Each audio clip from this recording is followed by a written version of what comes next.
What's up, everyone? Sergeant Edward here. Today we're going to go over the 2022 governorship prediction. And yeah, I just did my Senate prediction. I also uploaded a video about 5 supplements for self-improvement. So yeah, check those out. But let's begin. First, we're going to start with the safe states. Most of these are pretty obvious, except Oklahoma. We're going to talk about that, okay? Something about Oklahoma, there's some silly polls that have them kind of close. But you know what? I don't believe them. Because it's Oklahoma. And I don't know. I just, I do not believe it. And there are some polls recently that have had Stitt up by over 10 points. And it just doesn't make any sense. It's Oklahoma. Like, what? Hoffmeister isn't a particularly, powerful candidate or anything. So, and it's Oklahoma. It's probably some kind of big polling error, like what happened in Montana in 2020 or something like that, and then 2020 Senate and presidential elections where they severely overestimated Democrats. I think that's just it here. Stitt is probably going to win by like 15 or something like that. I will concede it will be closer than normal, but it's not going to be within 10, guys. That's crazy. And then, yeah. And then Kansas is obviously left blank because we have a Democrat popular, more centrist incumbent. Iowa and Ohio, obviously, because the polling has them up by crazy amounts, and they're incumbents. Oh yeah, and then we have Vermont and New Hampshire because they have their centrist slash liberal Republicans as governors. And then, yeah. Now we're going to move on to safe Democrats. To California, Colorado. Colorado, maybe at one point it could have been competitive, but the Republicans just have a weak candidate, and the polls have them behind by a lot. So every once in a while you have a Trafalgar poll that has say, within 10, but it's kind of outnumbered. That's like the only poll, one of the only polls that have it that has between 10. So we're gonna put that in the safe column. Maybe like 12 points or something, 11 points.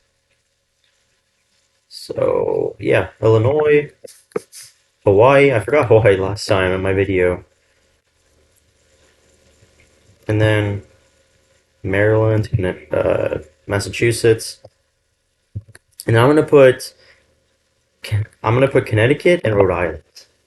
At one point at the beginning of the election, these states looked like they might be competitive, but the Republicans underperformed. They did not do as good as they should have done, and so therefore they are safe. But they will be closer to likely, maybe like 12 points or something.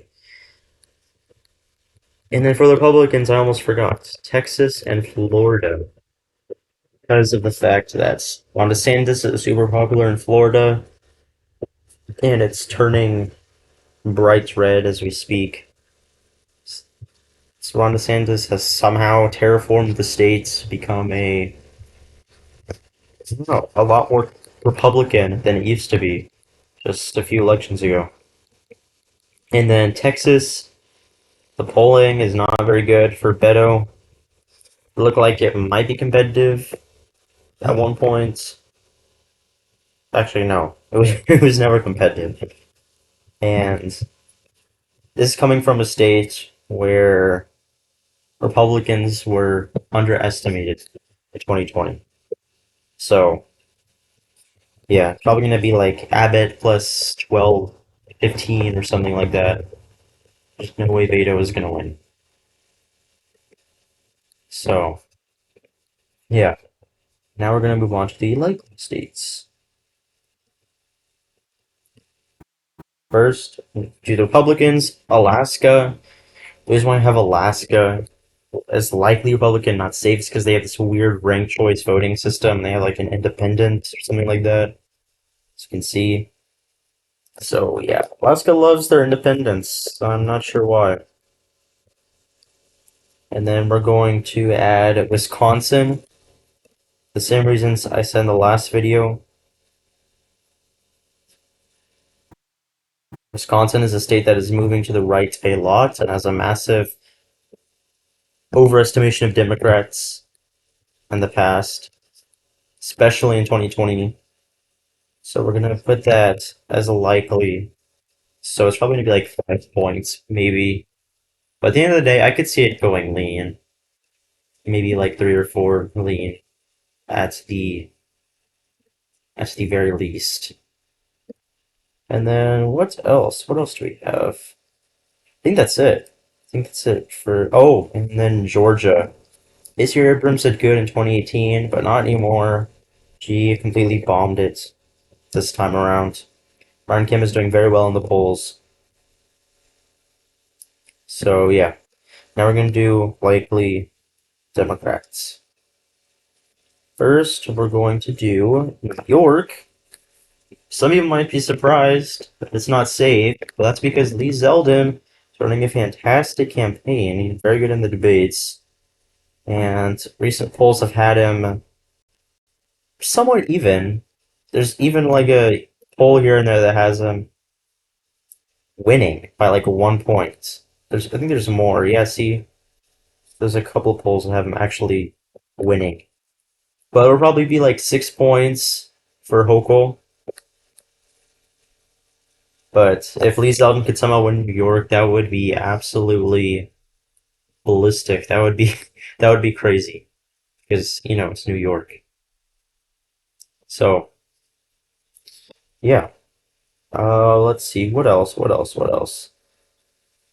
I think I think that might be it. I'm also going to put Pennsylvania here just because of the fact that Pennsylvania's polling is very, very, very good for the Democrats right now. Where do I find it? Okay. Um, let's go back.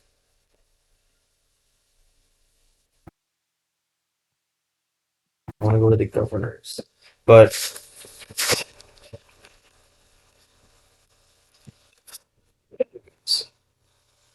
Shapiro is amazing in the polls. He's like up at least 10 in most of these polls.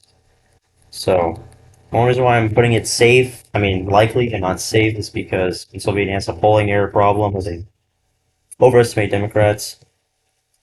So probably be likely by around 7, 6 or 7 or something. So yeah, oops, didn't mean to do that. And now we're going to move on to the lean. First, we're going to put Arizona. So this is a crazy race right here. Carrie Lake, everyone thought she was going to lose because she is pretty right wing compared to some of the other Republicans out there right now. But she's very good on TV, she's very charismatic, and she managed to do very well for herself. And she's winning a lot of these polls right here. In fact, there's a couple of polls that have her up by 11. Can you believe that? 11. And there was even one more before this that had her up 11. Yeah, see, there it is. So, yeah. In fact, I wouldn't be surprised this went likely for Carrie Lake. Just because of the polling error and because some of these polls have her up 11. I don't even know that's possible. And so we'll just have to wait and see. I'm gonna put Oregon there. What's her name? Drazen? I think that's her name. Drazen has run a pretty good campaign. Whoa! Okay, 538 changed this. They used to have. I don't know why they did this, but they changed the percentages a lot. So it looks like Hoteg has been winning has been ahead in a few of these polls. And I guess that's because the people who would have voted for Johnson are now going to vote for Kotek because they realize Johnson isn't going to win. But at the end of the day, it's going to be very close. And I'm actually going to put this as tilt Republican. I still have hope that Drazen is going to pull off this upset and make Oregon red, which would be crazy. Next, we're going to put Nevada, where Sisolak. I think that's Sisolak, right? Sisolak. Lombardo. Sisolak was the Democrat. Lombardo's doing very well in these polls. Again, he's leading by like 5 or 6 points. Some of these polls, 7 points in this Trafalgar poll. But again, I'm not going to put this as likely Republican because Republicans tend to be overestimated in Nevada. Next, we're going to do Kansas. Wait, no. Let's keep it Republican first. We're going to do Michigan. And Whitmer is ahead. I will admit to that. But it's not by much. Because the polls have narrowed significantly. As you can see, we have some of these that show a tie. And Michigan's polls are horrible. They are horrible. And they overestimate Democrats by a lot. But because of that, I'm going to put it as the leading Republican. I think Dixon has a shot. I think Dixon has a shot. You know what? I'm going to put this tilt. I would not be. This is. I'm kind of on the fence about this. Because, yeah, polls do show Whitmer's up by a decent amount. But at the same time, there's some other factors that point to Dixon winning. And then that will be it for the Republicans. For the Democrats, I'll put New Mexico as lean blue because, well, at one point it looked like Ron Shetty had a shot at even winning a while ago. But at this point, the polls are not in his favor. And it is true, Democrats are slightly overestimated in New Mexico, but I don't think it's enough to where it's going to show Republicans winning. But it will be close. It will be very close. So next we're going to do Kansas, where we have a centrist. I guess she's not centrist, but a less liberal Democrat who is the governor of Kansas right now, who won by 5 points in 2018, and now she is an incumbent. So, and some of the polling is not very good for the Republican candidate for Schmidt. I'll give this one poll. Kelly's up 12. This other poll, Kelly's up 5. Schmidt has not been ahead in a poll for a long, long, long time. But it will be very close. It will be very close. In fact, there's even a lot of data out of Kansas, so I'm very curious to see what will happen. I'm moving toward putting this in the Democrat call. I think the red wave will be enough to put the Republican over the top. And then we're going to do Minnesota. And the thing with Minnesota is here. Let's look at some of these polls. Tim Walz is up by a pretty substantial margin in some of these polls. But first of all, some of these polls are ridiculous. Like what in the Walz is not up by 21%. If you take that out of the polling, Jensen is automatically up by like what 3 points in this poll. So yeah, we're just gonna take that out of the equation because that's crazy. Some of these polls are quite ridiculous. Like what in the world? And